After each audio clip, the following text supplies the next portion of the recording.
One of the strange things I find in the modern world is that a lot of people don't live with principles, or they don't live principally. Now, I find this particularly with people who follow spirituality. They lack any sort of principles that they live by. Now, I don't mean having a personal agenda here. What I mean is the ability to say no to something because it is wrong and because it conflicts with your own spiritual path.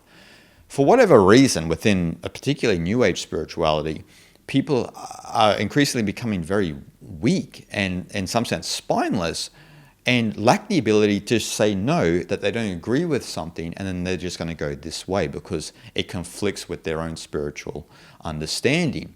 Now, to illustrate this, let's look at the life of Lao Tzu. Now, in the Warring States period, Lao Tzu was surrounded by people who were indoctrinated with Confucianism.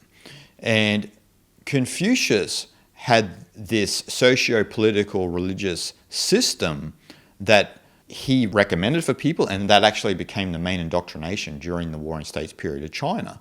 Lao Tzu, on the other hand, was completely out of sync with this concept because he followed the Tao. He followed the way of nature. He didn't impose any sort of system on anyone.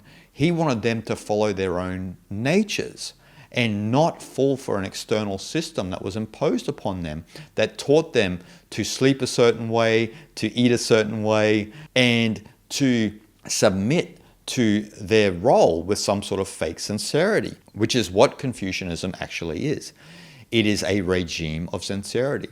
And Taoism, in part of its essence, is a critique of Confucianism, because Lao Tzu and the original Taoists were concerned about the way that the Warring States period of China were actually heading with the external systems of Confucianism. And so Lao Tzu at the time was perfectly fine to say no. He said, I'm fine. I'm not going to live my life against my own nature and out of accord with the Tao. I just won't do it. No money can sell me on that. No clever philosophy can fool me into giving that naturalness away.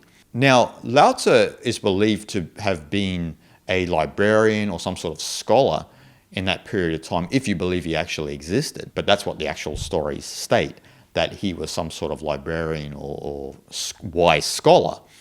And so in that period of time, Lao Tzu lived with the principle that everything is nature, everything is the Tao. And so it would be silly to go against that, right? It would be silly to pretend not to be that, not to be in accord with that. And so when push came to shove, Lao Tzu was fine to leave society. He said, okay, you guys have it. You guys have it.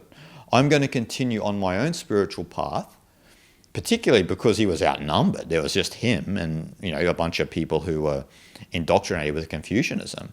So what was really important for him was to follow the spiritual path.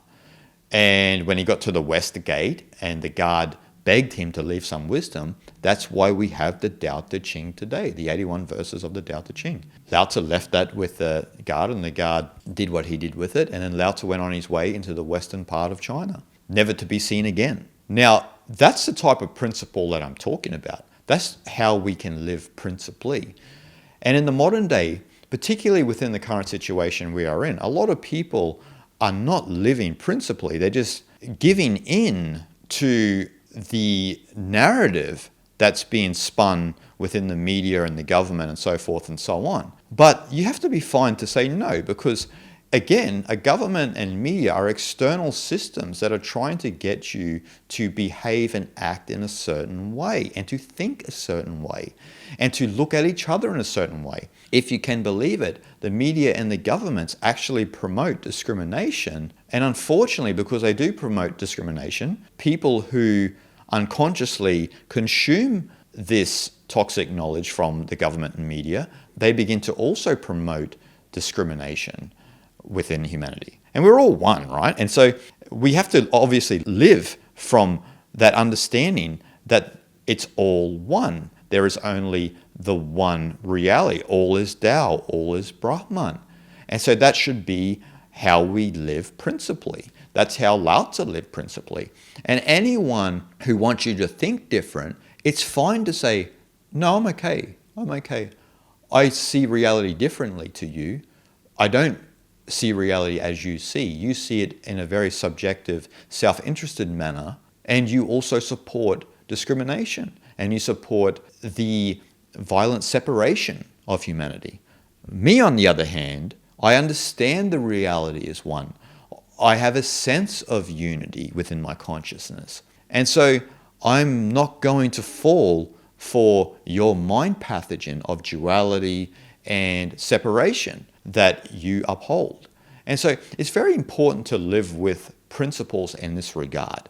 Now, as I said, spiritual principles, the concept that oneness is the only reality, not as a belief, but an understanding. When you go deeper into your meditation, you do understand that reality itself is one, even though we do have a play of duality. But the deeper you go into your consciousness, you understand that it's actually one, and we are just a localization of the one consciousness, but we incorrectly identify with the equipment, meaning the body-mind.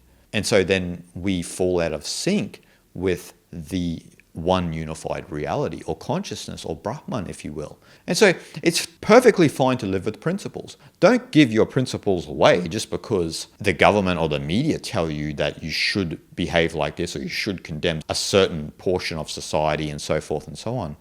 You should never do that. And you should never listen to those sorts of people who are trying to incite separation and hate. As soon as someone is trying to incite separation or hate, then you need to question the very nature of their existence itself and their intentions and their agenda, because they're obviously not pure. They're not contributing to the harmony of humanity. And so when you live with the spiritual principles, you're upholding the reality that the world is one, that the world is unified, that there's only one consciousness, that Brahman alone exists, Tao alone exists. You're upholding these principles. And so this is what's important. So I'm not saying to you or suggesting that you should just leave society like Lao Tzu, but maybe that might be the best remedy for you. Who knows? I'm not you and you are not me in that sense. We'll both make our own subjective decisions based on those principles. But in the end of the day, if you live by the spiritual principle that everything is one, then you'll have to make a choice in your life that supports that and allows that principle to flourish and grow. Shanti, shanti, shanti.